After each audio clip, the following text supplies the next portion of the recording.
It was a typical day for Captain Noah Reyes and his co-pilot Jaime Malik as they cruised across the Indian Ocean. The sea stretched out before them, as calm as the horizon, but neither of them knew that their routine flight would soon turn into a fight for survival. With an easy camaraderie that only comes from years of flying together, the two pilots joked as they navigated the plane's flight path. The cargo they were carrying, some expensive and rare satellite components, was strapped tightly in the hold, and everything seemed like any other day. But that was about to change. Noah adjusted the headset and watched the reflection of the seaplane's wings shimmer in the water below. The air was smooth, and the sky was clear until a sudden bright red light blinked on the panel. "Jaime?" Noah asked, his voice calm, but with a hint of concern. "Yeah, I see it," Jaime replied, already tapping through the system readouts. They were both trained pilots, well prepared for nearly anything, but this was something different. The rudder actuators weren't responding. There was no resistance when Noah pressed on the pedals, just dead weight. "Something's wrong," Noah muttered, his mind racing. "We've lost rudder control," Noah said, his voice flat but his mind spinning with possibilities. They were in trouble. Jaime tapped the controls nervously. "We can't land like this. Even a light crosswind could spin us out of control." Noah didn't hesitate. "We'll have to do an emergency sea landing." As the seaplane descended, the tension in the cockpit thickened. The plane lurched as it hit the water with a jarring impact, bouncing once, twice before it settled into a gentle bobbing on the ocean's surface. But the real challenge was far from over. They were 70 miles off the coast of Djibouti, and the Coast Guard was hours away. Noah looked out over the water, trying to stay calm, but the sea was stretching out in every direction, and help was nowhere in sight. The engines idled, and the boat drifted slowly. They had to figure something out, and fast. "We can't stay like this," Noah said, shaking his head.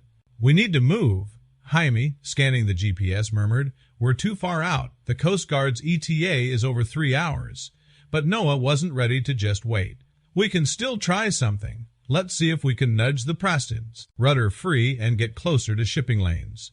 It was a desperate idea, but it was all they had. Jaime climbed into the back of the plane to see if he could fix the problem. The two men worked frantically, but every moment seemed to stretch out longer than the last. And then, just as they were beginning to lose hope, something appeared on the horizon. 2 long, dark boats sped toward them across the waves. "Could it be the Coast Guard?" Jaime asked, squinting into the distance. Noah didn't share his optimism. The boats were moving too fast, and there was something off about the way they were coming. They weren't responding to the distress call. "We need to move," Noah said again, feeling a sense of urgency clawing at him. "Get ready to fire up the engines. We're not sitting ducks." As the boats grew closer, Noah and Jaime realized that these weren't Coast Guard vessels. The dark silhouettes were getting closer, their engines roaring as they cut through the water at a dangerous speed. Jaime grabbed the microphone. "Unidentified vessels approaching Gulf Seaway 59. Please respond. This is a disabled seaplane. We need assistance." No response. "They're not responding," Noah muttered, his hand tightening on the controls. Jaime's voice trembled. "Who are they?" Noah lowered the binoculars. "Pirates." A cold shiver ran down James' spine. How did they know we were out here? The realization hit both of them like a punch to the gut. What had started as a routine flight had now turned into something far worse, an encounter with pirates, and they weren't going to let this opportunity slip by. "We need to move?" Noah urged, pushing the throttles forward. The seaplane creaked and groaned as it began to pick up speed, slowly pulling east. The boats were still chasing them, closing in with every passing second. The plane was wounded, and the engine struggled under the strain, but Noah wasn't about to give up. The cargo in the back rattled as the plane surged forward, and Jaime shot a nervous glance toward it. "They don't know what we're carrying, right?" Noah didn't answer, his eyes glued to the horizon. "If they're chasing us this hard, it doesn't matter. They think it's valuable." Jaime swallowed hard. "We shouldn't be out here." "I know," Noah muttered, "but we don't have a choice now." As the pirate boats drew nearer, the tension in the cockpit escalated. The pirates weren't just after the plane, they wanted what was inside, and Noah and Jaime both knew that if they were caught, the consequences could be deadly. The pirate boats were closing in fast, their engines growling as they cut through the water like predators on the hunt.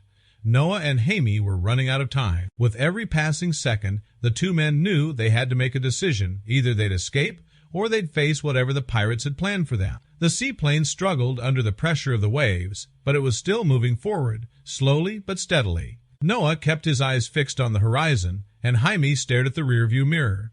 "We can't outrun them," Jaime said, his voice edged with panic. "They're too close." "They think we're carrying something valuable," Noah replied, gripping the controls tightly.